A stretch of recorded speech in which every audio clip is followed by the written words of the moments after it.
So we will go through this now, just to go to the next step. So we've balanced it. It all looks correctly balanced on the left and the right. Everything looks nice and in line.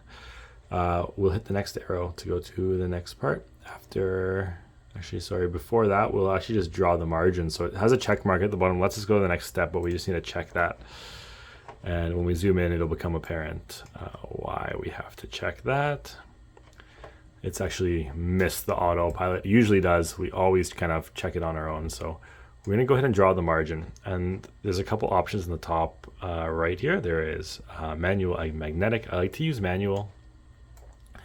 This particular crown was made a little bit different than normal. It has a bit of a key to punch in. Just there was some decay that had to be taken out. So the program will automatically adjust for that and make the crown accordingly. But we need to set this margin so that it works properly. So I'm just taking a look at essentially where that margin would fall. And I am just cleaning up the edges. What I'm looking for, I'll zoom in nice and close here so we can see on the video. There's an area here where this margin that is proposed to me is short. I don't know if you can see that, but essentially we need to bring that blue line out to match where the slope down starts to go. And we will turn it on the side to take a look as well. So we brought part of this down a little bit too much here. I'm gonna just round it out. There we go. And this one's actually okay. If we look from the side, which is what I'm doing now, just seeing that it is actually on the ridge there.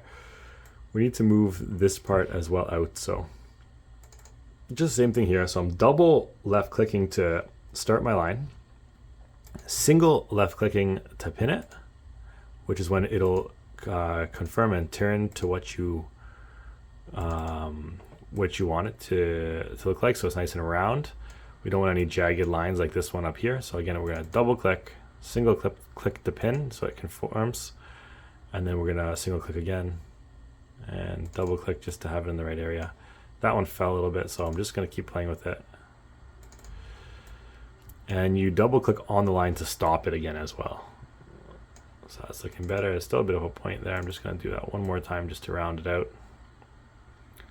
That area looks good. You got to remember that this program is super accurate. So when we look from the top, if there's a slight little bit of an overhang, you actually won't see it in real life.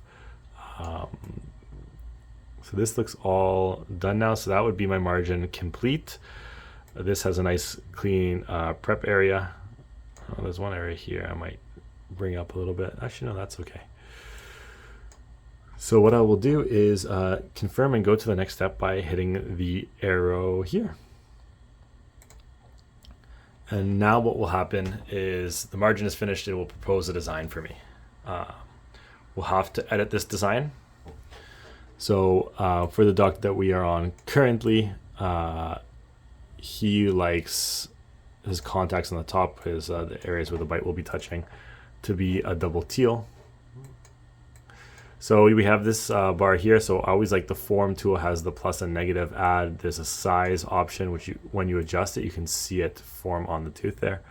So I'm going to bring it down to the smallest size, and I'm going to bring the strength down to the smallest too, because we're just trying to add a very small amount. And I'm just creating some contact areas where the tooth will touch the opposing arch. And I'm just building up a little bit around there.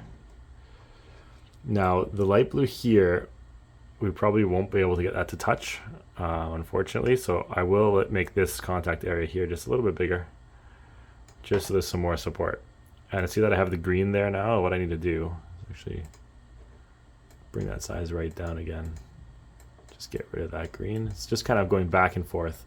We want a nice solid contact area. I'm going to look at the sides and make sure everything merges okay. We're going to need to definitely bring that in a little bit. It's going to go beyond the minimal thinness, but we need to just mesh it in. This is abnormal. Usually it goes right down to the buccal surface. So what we're going to do now is we're going to take a look at a couple things. So to start us off, we're going to look at the positioning of that tooth. It actually looks like this time it's in line with the other cusp, so that's perfect.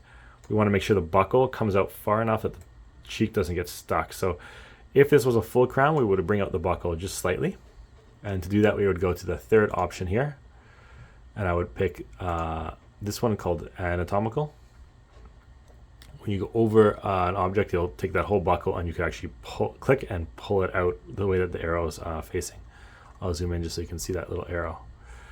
So that's the direction it'll pull. You can do it to the cusps to bring them up as well. So that's the front buckle cusp there. We could bring that up a little bit. See if we can get a better contact. We cannot before the back starts to touch, so we're going to bring that back down. And we're going to look also at the lingual for the same thing, and the lingual looks okay as well, so give us a very good proposition for this one here. The next thing to do is in the top left, we're going to turn off the lower jaw.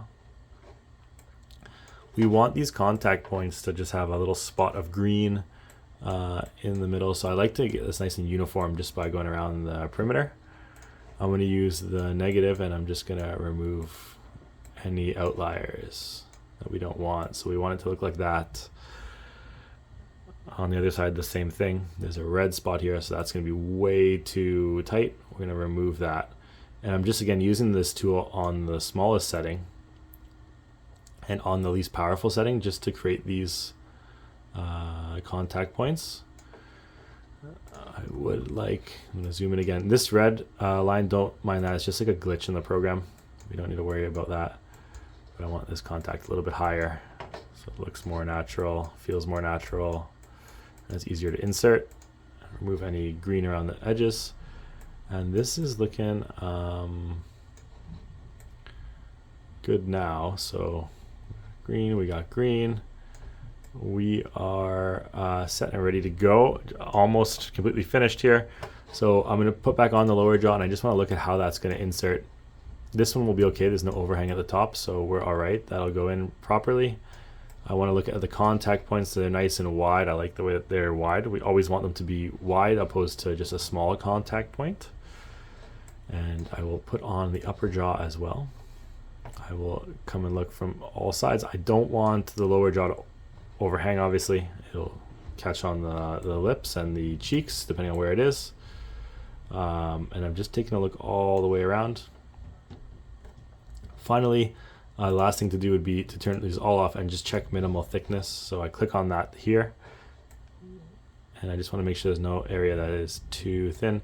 There's one here as it tapers down, and we already said we're going to go back and adjust that off camera just because it's atypical, this crown, but it's actually still at 0.67, which you can see on the bottom left right here, 0.66.